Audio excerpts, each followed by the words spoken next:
Yo, salut mes petits Mugi, j'espère que vous allez bien. On se retrouve aujourd'hui pour la review du chapitre 4 de Boruto, donc voilà, qui est enfin sorti cette semaine. On avait un petit peu de temps à voir ce que c'est habituellement, là, soit le jeudi, soit le vendredi. Bon, non, on l'a vu ce dimanche, bon, c'est pas si grave que ça, de toute façon, c'est normal, c'est un chapitre un petit peu plus long. Bon, qui va pas nous en apprendre des masses plus si vous avez vu le film, mais franchement, si vous avez pas vu le film et que vous lisez le manga, bah, il a dû pas mal vous plaire. Bon, à part graphiquement, oh mon dieu, Himawari, Hinata, mais quelle horreur! Quelle abomination, franchement, non, mais Himawari, franchement, mais oh là là. Pour ceux qui ont vu le dernier chapitre, le chapitre 700, putain, mais regardez, comparé à ce qu'ils ont fait, enfin, il nous a fait une chouchou 2.0, là, il nous a fait, il nous a vraiment, ah là là, il a vraiment fait n'importe quoi, l'auteur pour Himawari, putain. Non, non, ça se fait pas. Hinata, pareil. Bon, les femmes, voilà, de toute façon. Enfin, les femmes, les filles de Konoha, pareil, de toute façon. Bah, même Temari, voilà, même au niveau de sa coupe de cheveux, il a réussi à la rater, même si c'est celle qu'il a réussi à le mieux faire. Sakura, bon, je peux en parler même pas. De toute façon, c'est pas compliqué. Vous mettez Sakura et Hinata l'une à côté de l'autre, vous cachez leurs cheveux, c'est le même visage. De toute façon, c'est même pas la peine de vous casser la tête, alors qu'elles se ressemblent vraiment, mais pas du tout dans la version de Kishimoto. Mais bon, ouais. Là, au moins, voilà, je vide mon sac par rapport à ça directement en début de review, comme ça, je vais nexter, je vais passer à autre chose, et voilà, on va pouvoir parler un petit peu du contenu du chapitre, parce que bordel, il y avait des points intéressants. Et je vais m'adresser directement aux puristes qui ont vu le film plusieurs fois, parce qu'il y avait une scène, alors très certainement, elle doit y être dans le film aussi, bon, j'ai vu le film une seule fois, donc moi, jetez pas la pierre, hein, parce que voilà, on peut pas se rappeler de tout, mais la scène où il y a Naruto avec Sasuke qui sont justement au centre de décryptage, d'ailleurs, le centre de décryptage qu'on avait vu à plusieurs reprises, donc on sait qu'il y a le clan Yamanaka qui bosse là, et qui avait été pas mal mis en avant justement durant l'arc Pain, punaise, où on a été plusieurs fois dedans avec les codes de décryptage et puis le fait d'essayer de craquer punaise, un petit peu la mémoire du ninja qui avait été capturé par Jiraiya, enfin par Jiraiya. Pourquoi je dis Jiraiya. Bref. Et donc au moins on a revu justement ce bâtiment-là, parce que ouais, bon, pour les nostalgiques un petit peu comme moi, ça fait super plaisir. Et donc par rapport au parchemin justement du clan Otsutsuki, voilà, qui avait un petit peu de problème voilà, pour pouvoir le décrypter. À juste titre, c'est un petit peu normal. Même si on va voir qu'à la fin du chapitre, ça va être le cas, voilà, ça va enfin être décrypté, et puis que Sasuke dit putain, faut que j'aille voir Naruto et tout, voilà, faut suspendre les examens et tout, voilà, ça craint et tout, faut vraiment que j'y aille. Et puis en plus, en parallèle de ça, bah tu vois justement les antagonistes, enfin les membres du clan Otsutsuki qui commencent un petit peu à se pointer. Bon, Sasuke les a déjà affrontés comme on l'a vu précédemment, donc voilà, elle avait réussi à s'en sortir sans trop de. Enfin, il avait réussi à s'en sortir justement un petit peu in extremis, parce que voilà, ça montre quand même qu'il avait de la puissance. Et là, bah justement, on a bien l'impression que, comme justement lors des premiers examens de Chunin dans Naruto l'originel, les examens risquent d'être suspendus ou interrompus, voilà, très très prochainement, et que ça va promettre, voilà, du très très lourd et puis du bon gros fight, et que voilà, ça va être un peu, ça va promettre du très très lourd. Alors, directement, avant donc de plus rentrer dans le détail par rapport justement là, plus au tournoi, parce que là j'aborde un petit peu le côté Otsutsuki, parce que c'est un peu ça va être le point important pour la suite, mais c'est pas le point central dans le chapitre. C'est pour ça en fait que j'avais envie de l'aborder en priorité. Mais de toute façon, vous inquiétez pas, on abordera vraiment bien en détail dans les prochains chapitres. Et justement, ça va être ma petite question directement en début de review. Pour vous, vous pensez qu'il reste combien de chapitres pour adapter vraiment la fin du. Là, pour le film, on en est à peu près à la moitié, si je dis pas de bêtises. Ouais, à peu près. Ouais, pour pouvoir adapter donc ce qui reste du film simplement en manga. Voilà. Vous pensez que l'auteur va mettre combien de chapitres? Moi, je miserais. Ouais, allez, je vais donner une fourchette parce que si je donne un chiffre fixe, de toute façon, il y a 9 chances sur 10 pour que je tombe à côté. Je dirais peut-être entre 5 et 10 chapitres. Ouais, je vois loin, mais ouais, je pense que c'est ce qui reste à peu près de manière globale. Voilà, et puis moi je prends une fourchette large, allez, on va dire entre 5 et 8, j'espère, parce que s'il en reste 10 chapitres juste pour le film, non, ouais, peut-être pas, non, 10 c'est un peu beaucoup.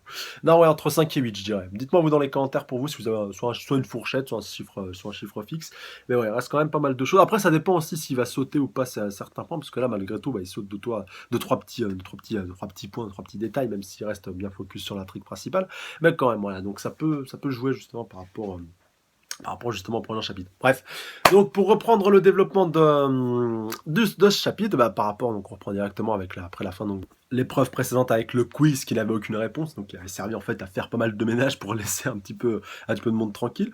Et donc, alors attendez, non, juste j'ai un doute, c'était la capture de drapeau, ou c'était le quiz. Enfin bref, c'est pas si important que ça, on s'en fout un petit peu. Non, justement, moi je crois plus que c'était la capture de drapeau avec Boruto, c'était servi un petit peu de son petit gantelet là où dans la première épreuve, c'était fait sauver la mise par les autres. Enfin bref, voilà, ça relève encore une fois du détail, c'est anecdotique. Mais juste voilà, par rapport au fait que ce coup-ci, Naruto, et même voilà, on voit Shikamaru qui va aller le voir qui va le voir dans son bureau, d'ailleurs, un petit détail qui m'a énervé, la barbiche dégueulasse qu'ils lui ont fait, alors qu'il me semble bien qu'elle était bien taillée quand Kishimoto l'avait fait. Voilà, désolé, je chipote à chaque fois, mais ce genre de détail ne doit pas être négligé. Voilà, je sais pas que je tiens quand même à le préciser, même il y a un plan où Shikamaru, voilà, c'est en train de faire un petit peu son mec un peu hautain dédaigneux, mais c'est super mal fait. Putain, mais quand Shikamaru il le fait, c'est tellement mieux, voilà, c'est pas lui. Bon, même si c'est Shikamaru adulte, voilà, faut pas déconner par rapport à tout ça. Bref, promis, je rage plus par rapport au dessin dans ce chapitre. Voilà, c'était juste pour évacuer toute ma frustration que ce soit pas Kishimoto qui soit au dessin. Punaise, c'est juste ça. Bref, donc comme je vous disais, par rapport à par rapport donc à ce coup-ci, Naruto qui va, voilà, bon, après le petit forcing de Shikamaru qui lui dit ouais, ce serait pas la bonne occasion pour aller voir ton fiston, aller le récompenser et tout. J'aime beaucoup Naruto dans un premier temps là qui lui dit ouais, la chaîne de mes preuves, c'est pas mal et tout. Puis dès que Shikamaru il se rebarre, yes, c'est tout, il a réussi, voilà, il est trop fier de son fils. D'où la déception qui est d'autant plus grande juste après quand il va voir justement que c'était pas ça. Et punaise, moi en plus qui me suis en train un petit peu de me remater les épisodes de Naruto là qui repassent justement sur Game One. D'ailleurs, ma télé, franchement, c'est très très bon, même si là, ouais, non, ouais, si, j'allais dire, ouais, non, ils sont en train de passer les hors-série en fait. Non, voilà, ils ont repris un petit peu l'intrigue principale, vu que dans Naruto l'original, il y avait un peu moins de hors-série, à part sur la fin, mais là, on est encore dans le. Là, ils en sont, si je dis pas de bêtises.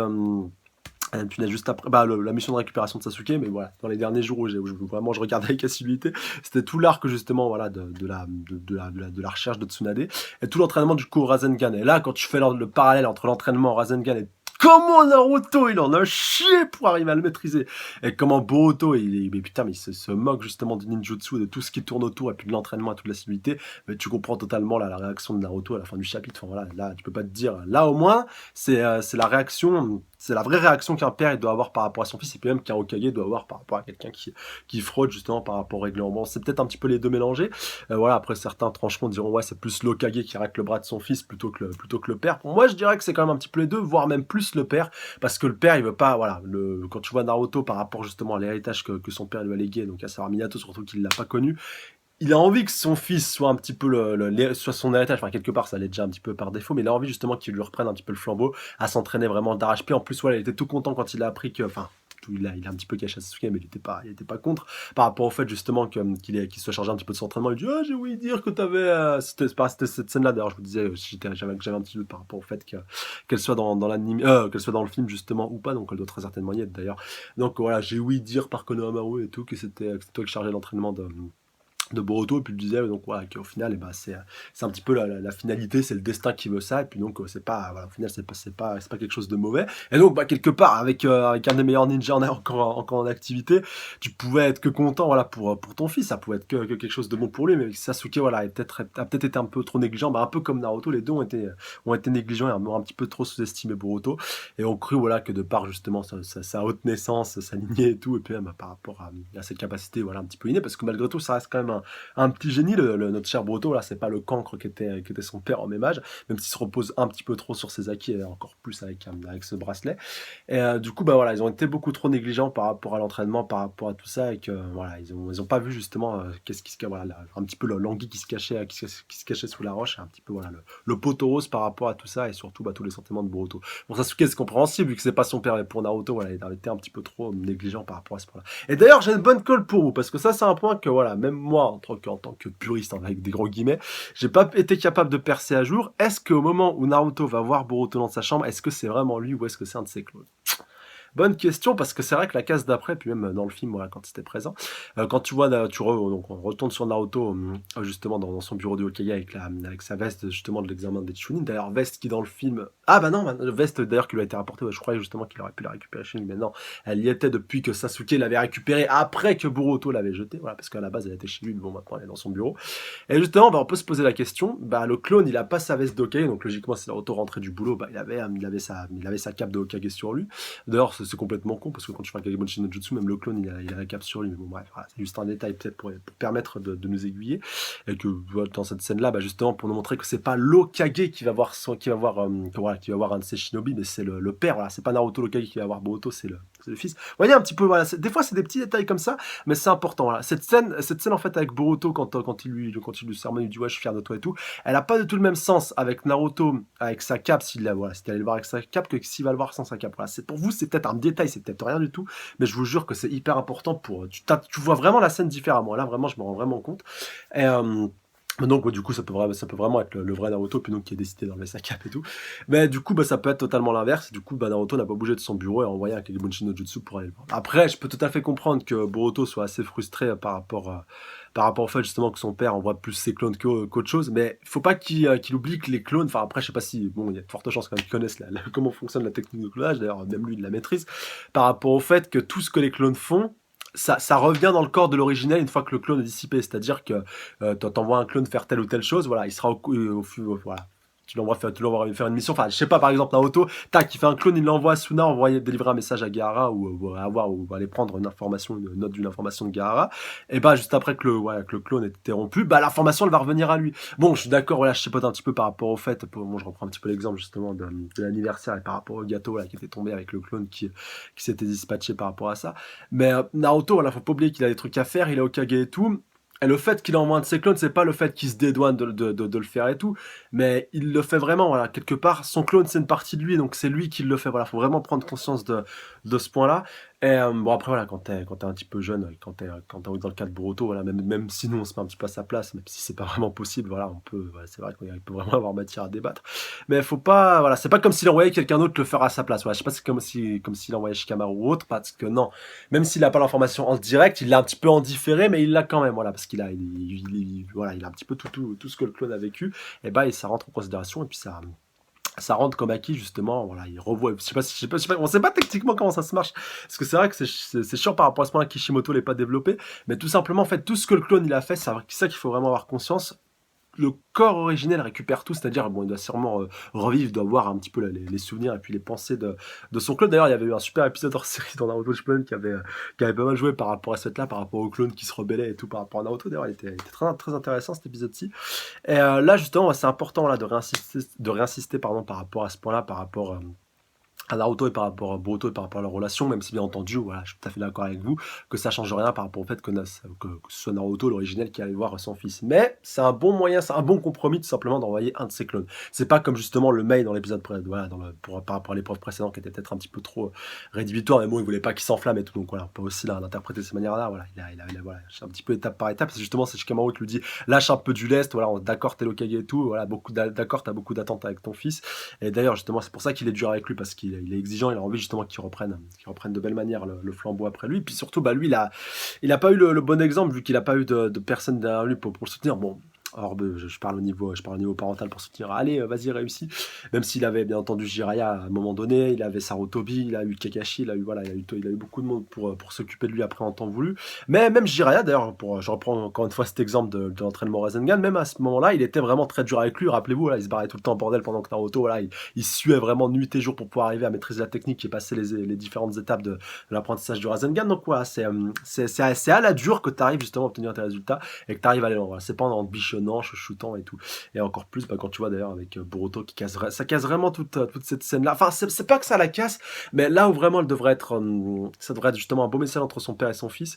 Bah, d'un côté, si Naruto il a envoyé un de ses clones, bah, il se fout un petit peu de la gueule de Boruto, et Boruto bah, se fout un peu de la gueule de son père parce qu'il a pas vraiment réussi l'épreuve. D'ailleurs, on le voit vraiment quand il cache le gantelet, enfin le gant d'invocation des techniques. D'ailleurs, voilà, il a envie de lui faire le check, et d'ailleurs, c'est ça que j'ai beaucoup aimé. Durant l'épreuve, il le fait, donc voilà, il l'oublie un petit peu. D'ailleurs, encore une fois, le choix scénaristique de Kishimoto avait été très bien trouvé dans le film que tiens là bah, là j'ai conscience de ce que je viens de faire, donc ça me pèse un petit peu sur la conscience, et puis finalement inconsciemment il a dû se dire ouais youpi, voilà, mon père il est content et tout, que j'ai aussi. D'ailleurs on le voit bien avec Boruto, qu'une fois que Naruto repart, ouais tout, je suis super content, papa il a aimé ce que j'ai fait et tout, voilà, saleté de père. D'ailleurs je crois justement que ça correspond avec le titre de ce chapitre, et on voit justement que inconsciemment il a dû se dire bah en fait ouais, tu vois, il a aimé ce que j'ai fait, donc du coup bah j'ai le droit de me servir du gantelet, voilà, même si je le fais un petit peu je le fais un petit peu en scred, voilà, c'est pas grave. Et même si voilà, quelque part il était de bonne foi le petit Boruto, parce c'est vraiment quand il était au pied du mur qu'il a été voilà, qu'il a été un petit peu amené à être obligé de faire ça. Bon, à part contre le petit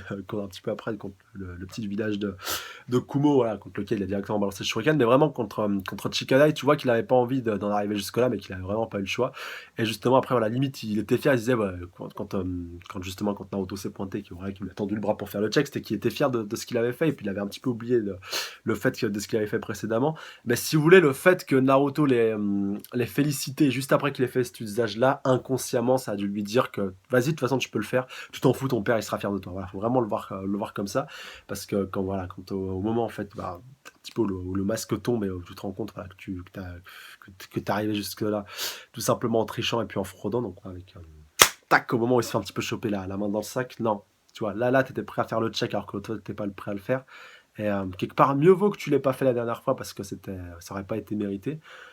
Et là, bah là, c'est encore moins mérité du coup avec l'épreuve avec Shikamaru. Et là, tu te fais prendre la main dans le sac. En plus, il y a tout le monde. Donc, quelque part, il aurait mieux fallu que tu te fasses gaulé dans ta chambre par ton père, voilà, un petit peu à l'abri de tout le monde, plutôt que devant tout le monde, plutôt que devant tout Konoha, tout simplement que tu foutes la grosse bâche et la grosse honte à ton père. Putain, c'est là que tu vois vraiment que Naruto, il est pas, voilà, comment ça s'appelle, il est au-delà des apparences, voilà. Il s'en fout de se taper la honte devant tout son village alors qu'il est le Hokage, parce que voilà, il aurait pu laisser le tournoi se dérouler, puis prendre, puis laisser Boruto à part, ou même, voilà, directement interrompre l'épreuve, ou attendre donc, voilà, que Boruto sorte tout simplement de l'arène, laisser le combat se dérouler, et puis de simplement prendre Boruto à part et donc lui dire voilà et tout. Alors là, je pense que c'est vraiment en plus voilà pour le marquer, lui dire tac, toi, là maintenant tu peux plus t'échapper, t'as tout le monde en plus qui est témoin, t'as triché, t'es un tricheur et tout, et là voilà, tu me déçois, mais à un point que t'as jamais su. Mais attention, Naruto a quand même aussi sa part de responsabilité. Bah là, immanquablement, il se serait un peu plus occupé de lui, il serait un peu plus occupé de sa formation plutôt que de le laisser faire les choses par soi-même. Mais quelque part, c'est chiant, c'est dur de lui en vouloir parce que lui, il n'est pas passé par la fin. Même si lui, il a eu des mentors, il a eu tout ce que vous voulez. Il a dû galérer, punaise, au début, il avait personne, il avait rien, même s'il avait Kyuubi enfermé en lui, il pouvait pas s'en servir. Donc, quoi, ça, c'est même pas une excuse à sortir. Mais il a dû vraiment se décarcasser, il a dû vraiment tout, voilà, travailler vraiment par lui-même. Et puis, même si, voilà, il avait Jiraiya et puis, Kakashi pardon pour l'aider ou même Sasuke voilà un petit peu pour avec la rivalité pour l'aider à progresser quelque part et ben il a toujours tout fait par lui-même il s'est vraiment décarcassé et il a jamais punaise, il a jamais tout qui est tombé tout cul dans le bec punaise, ça c'est la fatigue désolé vraiment pour tous ces bafouillages je le fais vraiment pas exprès c'est voilà c'est juste la fatigue comme je disais et donc voilà de toute façon c'est des sujets qui me passionnent c'est pour ça que j'ai souvent tendance à emballer et puis à perdre un petit peu mes mots et ça me fait vous pouvez pas savoir à quel point c'est frustrant. Bref. Donc bah, pour la moralité de ce chapitre, donc par rapport à l'avancement de la troisième épreuve, donc avec un petit peu tout ce qui est dispatché. Un point important, alors ça je crois pas qu'il avait été abordé dans le film par rapport au fait que tu vois, ça se déroule un petit peu sous forme de tournoi. Et puis sur la fin, donc voilà, ça se déroule un petit peu en forme de Battle Royale. Donc Battle Royale, c'est voilà, un petit peu comme dans le manga, et un petit peu comme tous les types de manga donc de ce type-là. Donc voilà, sauf que là, c'est pas tout simplement c'est pas jusqu'à ce que mort s'en suive, c'est simplement voilà jusqu'à ce qu'il n'y en ait plus qu'un qui soit debout, bah, un petit peu comme au catch, voilà, si vous pour s'il y a certains amateurs de catch, donc avec les grosses battle royales donc qui peut y avoir, donc voilà, c'est simplement tu mets je sais pas combien de catcheurs sur le ring et puis à la fin bah, le dernier c'est celui qui sort et puis tous les autres qui sont sortis du ring et bah, ils sont tout simplement éliminés. Et bah c'est tout simplement pareil donc avec un tournoi à 4 participants et donc c'est pour ça qu'il y a 4 demi-finales. Et donc bah, pour les demi-finalistes, ce qui était assez intéressant donc voilà, de voir tous les affrontements qu'il y a eu. Par rapport donc à Boruto déjà qui a affronté son premier adversaire donc qui était un ninja d'un shinobi donc de Kumo. Alors j'ai pas trop envie d'entrer dans les détails parce que voilà lui bon j'ai fait un petit peu mes recherches par rapport à lui vu que lui c'est le plus important justement de son unité, c'est tout ce que je peux vous dire enfin de son équipe et je pense qu'il aura un rôle très très important à jouer par la suite. C'est pour ça que j'ai pas envie justement de casser le mythe autour de ce personnage là. Certains savent à peu près à quoi il va se servir très certainement par la suite, mais voilà pour l'instant je peux vraiment rien vous dire. Voilà, bah, ceux qui s'intéressent je vous laisse rechercher. Et sur ceux avec qui on a envie d'en parler je vous laisse aussi en parler dans les commentaires, juste mettez un gros spoil au début de vos commentaires, merci.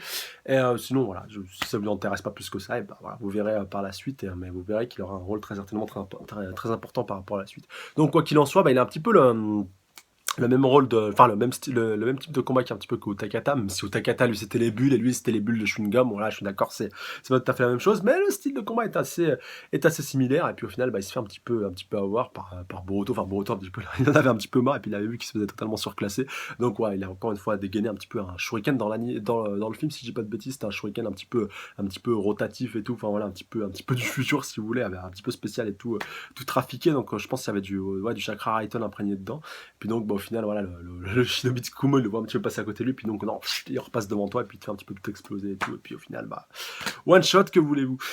Après donc bah ouais, il y a Sarada qui a réussi son combat, il y a Chikada qui a réussi son combat donc ouais, qui après a affronté Boruto, il y a petit Mitsuki qui a aussi réussi. Donc voilà, un petit peu 3 membres sur 6 qui ont réussi la, la fameuse, donc voilà, la fameuse épreuve, le tournoi en tout cas, la première partie. Donc imaginez en plus en finale. Donc oui, excusez-moi pour la finale, j'avais dit que c'était un Battle Royale à 4 personnes. Donc non, c'était simplement à 3 personnes. Donc bah, on aurait pu avoir, donc sauf s'il y avait eu en demi-finale, bah, ça par contre, ça, on verra donc ça dans le prochain chapitre. Si on a donc un Sarada contre Mitsuki, mais si Sarada donc affronte donc Shinki, voilà, et puis Araya, donc voilà, les deux garçons de Pines de Gaara, et ben ça aurait pu être aussi intéressant, voilà. En tout cas on a tous ces demi-finalistes là, et j'aurais aimé justement, voilà, pour Boruto, bah bon, c'est maintenant, il y a de fortes chances qu'il se fasse disqualifier, bah, qu'il affronte en demi-finale Mitsuki, et puis en finale donc Shinki, le fils de Gaara. Franchement ça aurait été parfait la finale, vraiment Shinki, Boruto contre Shinki. Voilà, même aussi contre Sarada, ça aurait pu être intéressant comme affrontement, mais bon, contre Shikadai, voilà, c'était un petit peu, c'était esthétisé, même en plus, à ce moment-là, enfin, là, tu vois, au début du chapitre, enfin, même à ce moment-là dans le film, que Naruto disait, ouais, perds pas contre Shikadai et tout, voilà, donne-toi vraiment à fond. Donc, c'est peut-être pour ça aussi que quand il a été pris, donc voilà, par la manipulation des nombres, bah, il a pas voulu lâcher l'affaire, et donc, voilà, qu'il s'est dit, putain, non, je peux pas perdre comme ça, je peux pas perdre comme ça et tout. Et donc, c'est pour ça qu'il a relâché, donc, du coup, les petits parchemins pour pouvoir créer, je sais pas combien de clones, et puis Shikadai, voilà, en tant que digne fils de Shikamaru, a décidé de capituler, voilà, en voyant donc qu'il pouvait absolument rien faire. Donc voilà, par rapport à ça, il a bien hérité du flegme et de la, comment on pourrait qualifier ça, de la perspicacité de son cher paternel. Ça en tout cas, ça fait plaisir, voilà, par rapport à la lignée des Nara. Et donc bah, le chapitre qui se termine là-dessus, donc voilà, avec l'arrivée donc imminente des membres du clan Totsuki, puis donc on voit bien un petit peu ce qui cible avec un petit peu le cœur de Naruto un petit peu montré en page superposée, puis donc par rapport surtout à cette grosse révélation, par rapport au fait que c'est Boruto qui est un petit peu fraudulé, et puis donc bah, aussi par rapport à Sasuke qui dit que voilà, va peut-être falloir interrompre le tournoi parce que ce qu'il a réussi à décrypter avec le parchemin, ça annonce rien de bon. Au final, on n'a pas en fait tant avancé que ça, il n'y a pas de tant de choses à dire que par rapport à ça. D'ailleurs, je m'excuse par rapport à la durée de cette review qui était quand même assez longue, mais je voulais vraiment insister donc du coup par rapport à l'opposition donc qu'il y a entre le père et le fils, parce que c'était quand même assez important là dans le film. C'est pratiquement bah, c'est l'enjeu du film, il faut bien le souligner, voilà, par rapport au fait que voilà, c'est Boruto, que c'est l'héritier du coup de son père, mais qu'il n'est pas comme son père. C'est pour ça en fait que voilà, que l'intrigue va tourner un petit peu autour de ça. Très certainement, si par la suite, bah, ça va être encore plus justement accentué et développé, mais là, voilà, c'est vraiment la base du cœur du problème, et bah, voilà, ça va être assez intéressant de voir comment tout ça va se décanter très prochainement. Voilà, bon, ceux qui ont vu les films savent très bien, et pour ceux bah, qui suivent que le manga, voilà, je ne peux que vous laisser apprécier. Et encore une fois, point très important, ceux qui ont vu le film, merci de ne pas spoiler. Si vous voulez parler de ça en tant que spoil, vous mettez un gros spoil dans vos commentaires, mais vous mettez pas voilà, tel ou tel truc par rapport à la suite, de tout, voilà, en mode tranquille, en mode tout le monde a vu le film. Non, voilà, tout le monde n'a pas vu le film, certains suivent que le manga, et à tort ou à raison ou pas, voilà. Bah, quelque part, si, c'est bien de suivre le manga, mais voilà, voir le film, quelque part, c'est un petit peu mieux, un petit peu pour vos yeux, surtout après, voilà, par rapport au développement, par rapport au script, c'est du copier-coller de façon sur le film. C'est vrai que des fois, ça pique un petit peu les yeux au niveau des chapitres, mais bon, espérons que l'auteur s'améliorera, mais que, voilà, en tout cas, pour l'instant, c'est pas faux folichon, surtout au niveau des dessins féminins. Voilà. Il devrait peut-être un petit peu se pencher sur ce que décide Mashima, ça devrait peut-être un petit peu l'inspirer. Allez, sur ça, je vous laisse, je vous embrasse très très fort. Je vous dis à dans les commentaires donc, pour avoir vos avis, et puis par rapport tout simplement à l'adaptation de ce chapitre, et aussi par rapport aux points qui sont soulevés, voilà, pas forcément uniquement par rapport au dessin, mais aussi par rapport aux points donc, qui est abordé dans ce chapitre, et voilà, qui était aussi abordé dans le film de Facto. Est-ce que vous trouvez que c'est bien traité? Est-ce que vous trouvez justement que c'est bien développé? Voilà. Est-ce que vous trouvez que c'est un petit peu cucu, ou justement voilà, que ça fait totalement sens par rapport au cas de Naruto, et que le comportement de Naruto est tout à fait logique et normal par rapport à son vécu, par rapport à son passé, et par rapport à ce qu'il a traversé? Voilà. Sur ce, je vous dis dans les commentaires. D'ici là, prenez soin de vous. Salut à tous. Ça rend là.